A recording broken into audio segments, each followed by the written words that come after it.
Firaisan-tsaina ao anatin'ny fanendrentena. Zay le aloha hevitra akapobentsika ho faranantsika androany kanefa dia mbola manasanao indray aharitra hatramin'ny farany.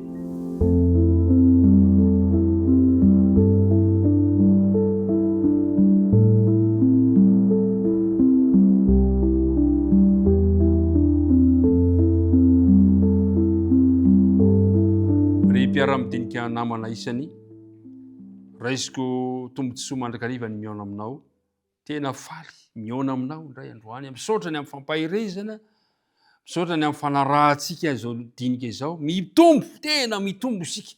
Misy moa nefa niaona mivandana tamin'ny tena, ankasitrahana ny fampahirezana izay omentsika, fa amin'ity androany ity dia andeha hifanofahoan-tana antsika rehetrarehetra mba ho mariky ny firaisam-po sy ny firaisan-tsaina, tonoina mandrakariva aminao any ny fiadanany tompo.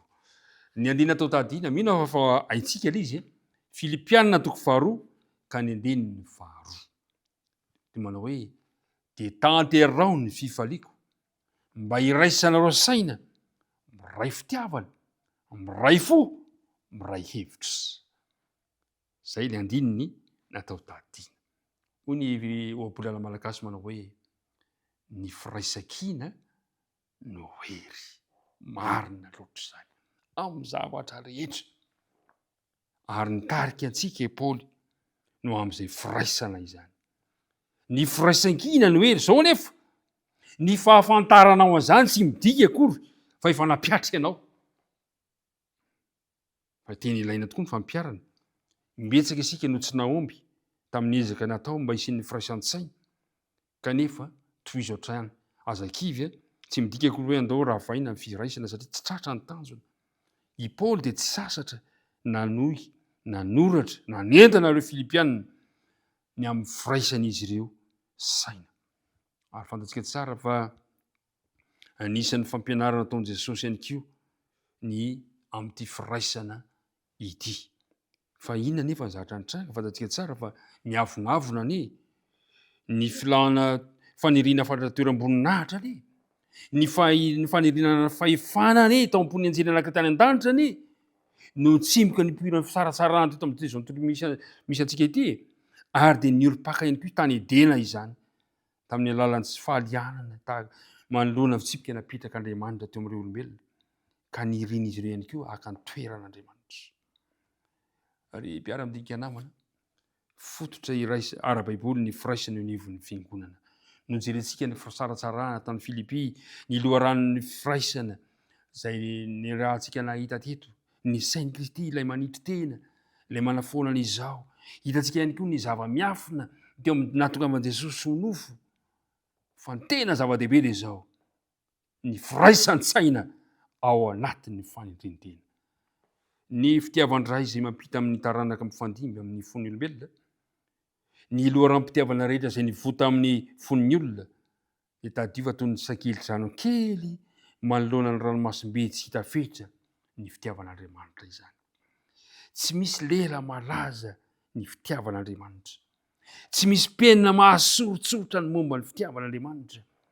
Mety hisaintsaina momba izany isan'andro son'andro mandritra ny androm-piainanao ianao, mety hianatra soratra masina mandrakariva amin'ny kafanam-po atakaranao ny heviny ianao, mety hianetsika ny hery sy ny fahaiza-manao rehetra ny men'Andriamanitra anao ianao mba hatakarana ny fitiavan'Andriamanitra sy ny fangondrahan'ilay ray eny an-danitra, kanefa mbola tsy mety ho hitanao ny farany izany.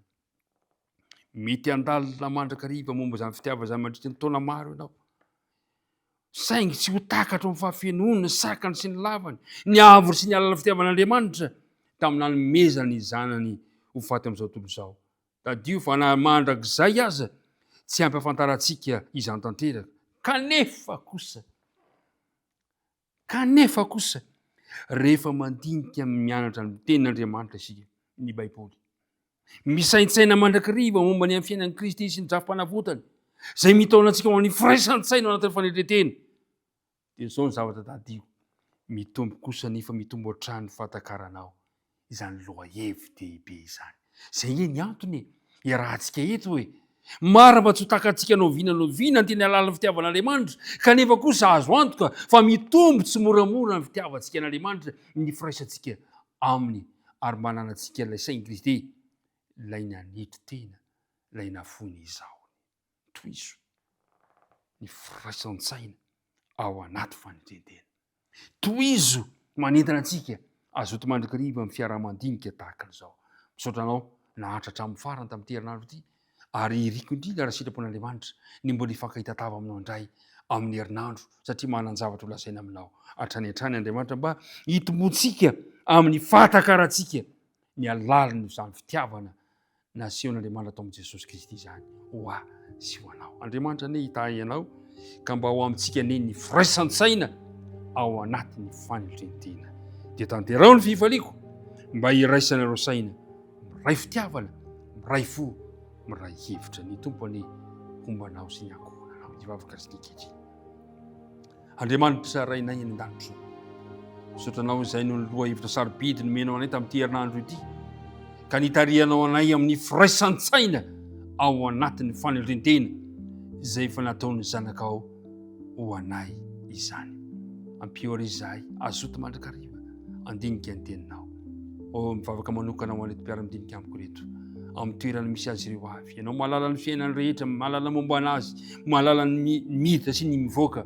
Ianao tompo iriko indrindra hitantana ny fiainan'izy ireo, ka ny fikasany, ny faniriany dia ianao tanteraka azy. Raha manana olana, raha tody zavatsarotra, ianao ane mba hiaraka mahazy ireny olana ireny, ka tsy mila azo kivy mandrakariva fa hitsaka satria manana anao ilay tompo sy mpamonjy izay tsirairay avy. Dia mitahy anay raha hisaraka izahay aza mahafoina masaraka anay. Minaran'i Kristy nangatana ny vavaka. Amen.